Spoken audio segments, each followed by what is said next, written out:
MCB type submersible starter connection किस तरह किया जाता है। एमसीबी टाइप सबमर्सिबल स्टार्टर में हर एक कंपोनेंट की वर्किंग एंड वायरिंग आज के वीडियो में हम सीखने वाले हैं। जैसे एम्प मीटर कनेक्शन किस तरह किया जाता है, वोल्ट मीटर कनेक्शन किस तरह किया जाता है, रनिंग कैपेसिटर कनेक्शन किस तरह किया जाता है, स्टार्टिंग कैपेसिटर कनेक्शन किस तरह किया जाता है, हर एक कंपोनेंट की वर्किंग किस तरह होती है, स्टेप बाय स्टेप हम सीखने वाले हैं। वीडियो काफ़ी इंटरेस्टिंग होने वाला है। इस वीडियो को वॉच करने के बाद सबमर्सिबल स्टार्टर कनेक्शन से रिलेटेड आपके जितने भी डाउट होंगे सब कुछ क्लियर हो गए। चलिए सबसे पहले कंपोनेंट्स के बारे में जान लेते हैं।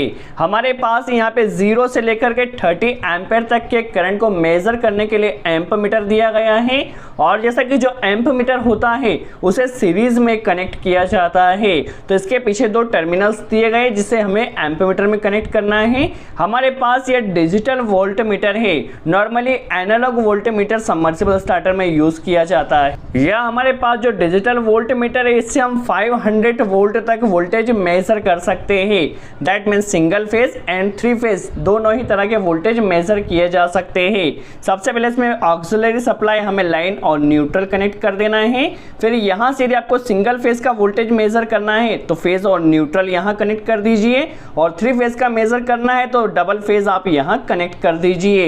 ये हमारे पास एक रनिंग कैपेसिटर है जो कि 36 माइक्रोफेरेड का रनिंग कैपेसिटर है, जो कि फुल टाइम तक जब तक हमारी मोटर रन करती है तब तक फंक्शन में रहता है। यदि आपके पास मोटर की रेटिंग ज्यादा है उस कंडीशन में आपको एक स्टार्टिंग कैपेसिटर कनेक्ट करना होगा। यह हमारे पास 120 माइक्रोफेरेड का एक स्टार्टिंग कैपेसिटर है। ये जस्ट मोटर को जब स्टार्ट किया जाता है तभी फंक्शन में होता है। इस पुश बटन को जैसे ही हम प्रेस करते हैं स्टार्टिंग कैपेसिटर फंक्शन में आता है, और उस पुश बटन को जैसे ही हम रिलीज करते हैं हमारा स्टार्टिंग कैपेसिटर की सप्लाई कट जाती है। तो किस तरह से स्टार्टिंग कैपेसिटर कनेक्शन किया जाएगा वह भी हम जानने वाले हैं। यह हमारे पास सिंगल पोल एमसीबी है और ये कनेक्टिंग टर्मिनल्स है जिसमें हमें इनपुट एंड आउटपुट कनेक्शन करना है। देखिए फर्स्ट में फेज और न्यूट्रल कनेक्ट होगा और यहाँ से मोटर का आउटपुट जाएगा जो कि RYB हमारी मोटर में 3 वायर जाते हैं, एक कैपेसिटर से होकर, एक फेज वायर और एक न्यूट्रल वायर। सबसे पहले देखिए इनपुट पावर सप्लाई हमने कनेक्ट कर लिया है। आप कनेक्शन को केयरफुली वॉच कीजिए, किसी भी स्टेप को आपको मिस नहीं करना है। देखिए सबसे पहले फेज वायर यहाँ पर कनेक्ट किया। इस फेज वायर को हमें हमारी एमसीबी में कनेक्ट कर लेना है। देखिए फेज वायर एमसीबी में आ चुका है। अब एमसीबी के आउटपुट से आप चाहे तो यहाँ से देखिए एमसीबी के आउटपुट से एक कनेक्टर डायरेक्टली आप कनेक्टर में कनेक्ट कर सकते हैं। 3rd नंबर टर्मिनल में देखिए 3rd नंबर टर्मिनल में आप चाहे तो डायरेक्टली कनेक्ट कर सकते हैं, बट हमें करंट मेजर करने के लिए एम्प मीटर कनेक्ट करना है तो मीटर को हमेशा सीरीज में कनेक्ट किया जाता है। देखिए एमसीबी का जो आउटपुट वायर है इसे हमें एम्प मीटर में कनेक्ट कर देना है। देखिए यहाँ पर इस एम्प मीटर में इसे कनेक्ट कर देना है। ए मीटर को हमेशा सीरीज में कनेक्ट किया जाता है। देखिए इनपुट टर्मिनल पर हम फेज वायर कनेक्ट कर देते हैं। देखिए यहाँ पर कनेक्शन को आप फुल टाइट कीजिएगा, लूजिंग ना हो इसका आपको ध्यान रखना है। अब सीधा सा कनेक्शन ए मीटर के आउटपुट से हमें एक कनेक्टर कनेक्ट कर लेना है और इसे 3rd नंबर टर्मिनल में हमारे कनेक्टर को जो आउटपुट टर्मिनल है R टर्मिनल, इसे R टर्मिनल पर हमें कनेक्ट कर देना है। देखिए ये हमारे पास सिंपल फेज एम्प मीटर के जरिए आ चुका है। अब जितना भी करंट हमारे स्टार्टर के द्वारा लिया जाएगा वो हमें इस एम्प मीटर में शो होगा। देखिए एम्प मीटर का कनेक्शन हो चुका है। न्यूट्रल कनेक्शन काफ़ी सिंपल है।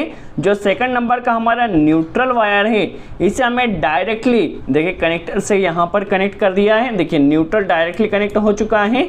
कनेक्शन को आप फुल टाइट कीजिएगा, लूजिंग ना हो। अब हमें कैपेसिटर कनेक्शन करना है। कैपेसिटर कनेक्शन करने से पहले कुछ बेसिक हम समझ लेते हैं। देखिए सिंगल फेज मोटर में हमारे पास 2 वाइंडिंग होती है, रनिंग वाइंडिंग और स्टार्टिंग वाइंडिंग। वाइंडरमैन क्या करता है, एक वायर को लेकर इसे कॉमन बना लेता है। देखिए अब हमारे पास टोटल 3 वायर बचते हैं, एक कॉमन वायर, एक रनिंग वायर और एक स्टार्टिंग वायर। अब देखिए हमें करना क्या होता है, कॉमन में आप न्यूट्रल या फेज कोई भी एक वायर कनेक्ट कर सकते हैं, हमने न्यूट्रल कनेक्ट किया है। रनिंग में आप लाइन कनेक्ट कर दीजिए। यहाँ पर देखिए हमारे पास R टर्मिनल में लाइन आ चुकी है और जो स्टार्टिंग हमारी वाइंडिंग होती है इसमें हमें जो सप्लाई देना होती है वो कैपेसिटर के थ्रू देना होती है।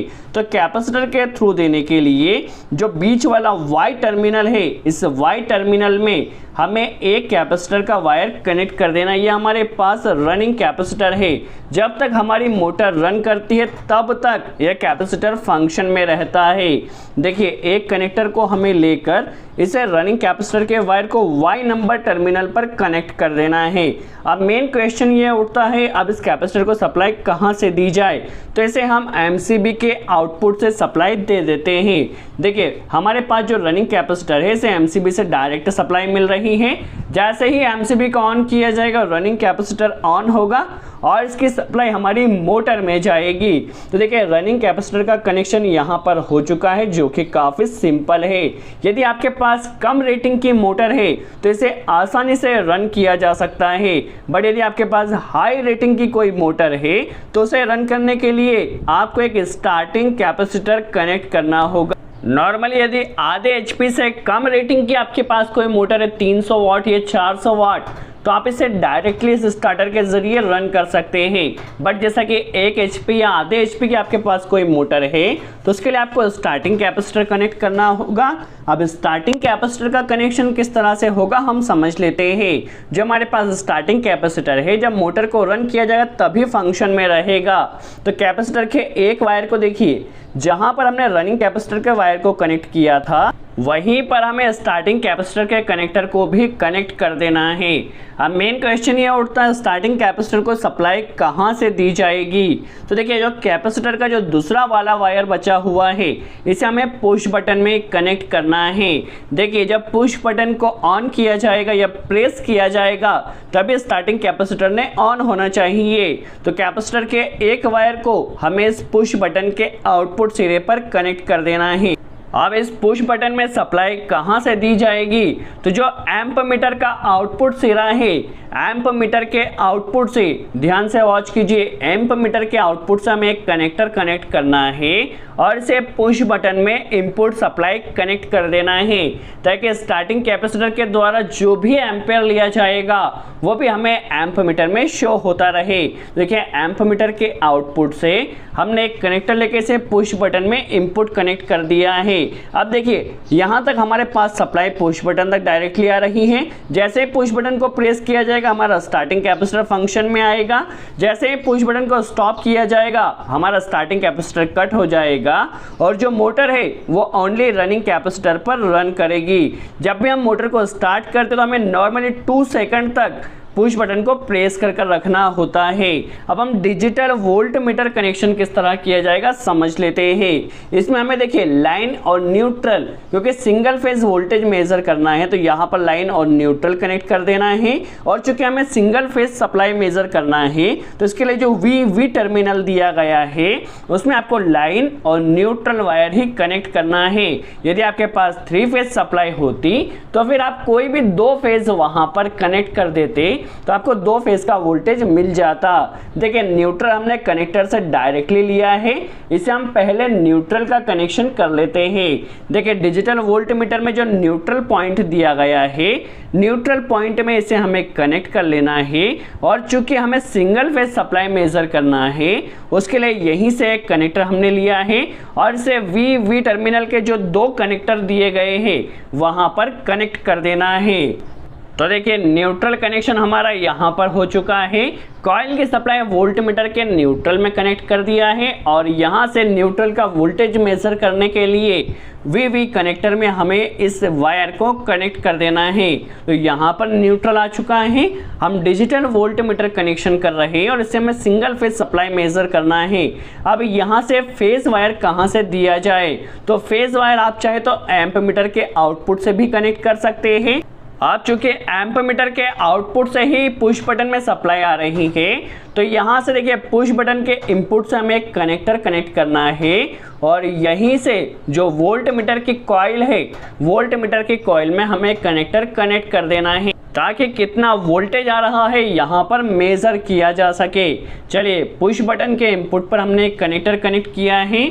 इसे वोल्ट मीटर में जो हमारे पास लाइन का कनेक्टर है, लाइन कनेक्टर में इसे हमें कनेक्ट कर देना है। और चूंकि वी में भी हमें एक सप्लाई कनेक्ट करना है, तो उसके लिए देखिए एक कनेक्टर हमने एक्सटर्नल कनेक्ट किया है। और इसे देखिए जहाँ पर लाइन हमें कनेक्ट करना है कॉइल सप्लाई के लिए, यहाँ पर लाइन कनेक्टर पर कनेक्ट कर दिया है। और जो वी का दूसरा सिरा है, यहाँ पर हमें फेज वायर कनेक्ट कर देना है, ताकि सिंगल फेज में जितना भी वोल्टेज आ रहा है इस डिजिटल वोल्ट मीटर द्वारा मेजर किया जा सके। यदि आपके पास 3 फेज का कोई 2 फेज है तो आप 2 फेज को भी वहां कनेक्ट कर सकते हैं। चलिए, किस तरह से इसकी वर्किंग होगी हम समझ लेते हैं। अब यहां से देखिए, जो आपके पास कनेक्टर में 3 टर्मिनल दिया गया है, यहां से 3 वायर ले जाकर आपको मोटर कनेक्टर में कनेक्ट कर देना है।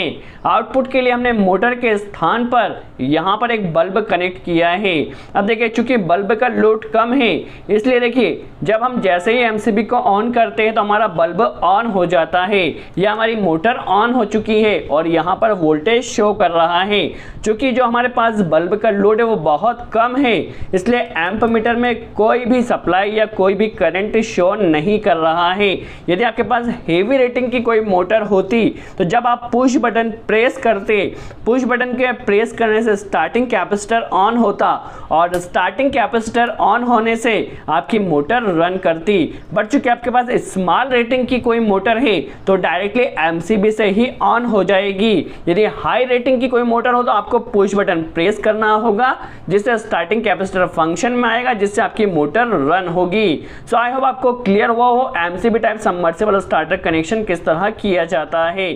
सो आज के लिए इतना ही।